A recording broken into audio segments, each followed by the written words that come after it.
Approval కాకుండా pending ఉన్న వాస్తవాన్ని ప్రతిసారి మీ దృష్టికి మేము తీసుకువస్తూనే ఉన్నాం. ఆంధ్రప్రదేశ్ వేడప్పుడు విధంగా సంక్షేమ సంఘం ఆధ్వర్యంలో. కానీ ఆ సమస్య పరిష్కారం కాకుండా అన్యాయం జరుగుతుంది. వీటిని న్యాయం చేయాలని చెప్పి సీఎం గారితో ఆయన దేవుడే వరం ఇచ్చి దేవుడే దానికి న్యాయం చేయని స్థితిలో ఉంది అనే విధంగా, అంటే ముఖ్యమంత్రి వారు మీరే సీఎం గారే చంద్రబాబు నాయుడు గారు మీరే మాటిచ్చి మీరే ఆ ఫైలుకు న్యాయం చేయని స్థితిలో ఉంటే మేము ఎవరు చెప్పుకోవాలి?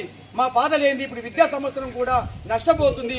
మరి మీరు ఇచ్చిన మాట నెరవేర్చకపోతే ఇంకా ఎవరు నెరవేరుస్తారు అని చెప్పి సీఎం గారి దృష్టికి బలంగా మాట్లాడాలనే ఒక కంకణంతోనే ఈరోజు మంత్రాలయానికి రావడం జరిగింది. అదేవిధంగా మాధవరంలో కూడా సంబంధిత టీడీపీ ఇన్ఛార్జి రాఘవేంద్ర రెడ్డి గారి గారిని రామకృష్ణారెడ్డి గారి దృష్టికి తీసుకుపోతే రేపు కూడా కల్పిస్తామన్నందుకు ఈరోజు మంత్రాలయంలో రాత్రి నిద్ర బస చేయడానికి కూడా సందిగ్ధంగా ఉన్న సందర్భంలో ఏది ఏమైనా రేపు సీఎంను కలుస్తున్నాం కదా, ఈ ఫైల్ ఎక్కడ ఉంది అని ఒక్కసారి సంబంధిత అధికారులను అడుగుదామని చెప్పి ఈరోజు ఈ మంత్రాలయం గడ్డ నుంచి, మన పునాది గడ్డ నుంచి, మన పెద్దలు స్థాపించిన గడ్డ నుంచి, ఈ ప్రాంతం నుంచే బుడగ సంఘాలకు దశా దిశగా నిలబడి ఒక సర్టిఫికేట్ సాధించిన చరిత్ర ఉన్న గడ్డ నుంచే ఫోన్లు చేయడం జరిగింది.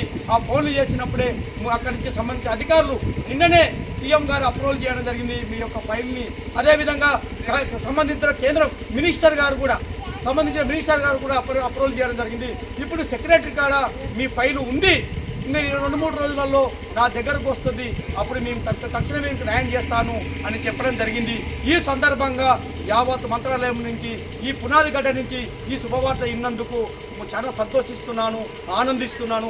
ముఖ్యమంత్రి చెప్పిన మాట మేరకు కూడా అప్రూవల్ చేశారు. ఇది త్వరలో ఆ యొక్క సర్కులర్ జీవోల్లోనే మనం అనుకున్న బెనిఫిట్స్ అలా, అంటే ఎస్సీకి అందవలసిన ఉచిత విద్యుత్తు 200 యూనిట్లు, అదేవిధంగా మన గురుకుల నవోదయ రెసిడెన్షియల్ హాస్టల్లో సీట్లు, అదేవిధంగా స్కాలర్షిప్లు, ఫీజు రియంబర్స్మెంట్లు, అదేవిధంగా అన్ని విధంగా మనవులకు పథకాలు ఎత్తడేమి మనవులకి అన్ని విధంగా వచ్చడానికి అవకాశాలు ఉంటే సంతోషిస్తాం. ఆ యొక్క సర్కులను స్వాగతిస్తామని కూడా ఈ సందర్భంగా తెలియజేస్తూ మరొక్కసారి ప్రభుత్వం సీఎం గారు ఇచ్చిన మాట మేరకు అప్రూవల్ చేసినందుకు సంతోషిస్తున్నాం, ఆనందిస్తున్నాం, ధన్యవాదాలు తెలియజేసుకుంటున్నాం. అదేవిధంగా కేంద్రంలో కూడా చట్టబద్ధ చేసే విధంగా ఈ 3 ఏళ్ల పరిపాలనలో ఆయన కేంద్రంపై ఒత్తిడి తీసుకొచ్చి న్యాయబద్ధంగా ఎస్సీలకు బుడగ జంగలకు ఎస్సీ సర్టిఫికేట్లు వచ్చే విధంగా చూడాలి.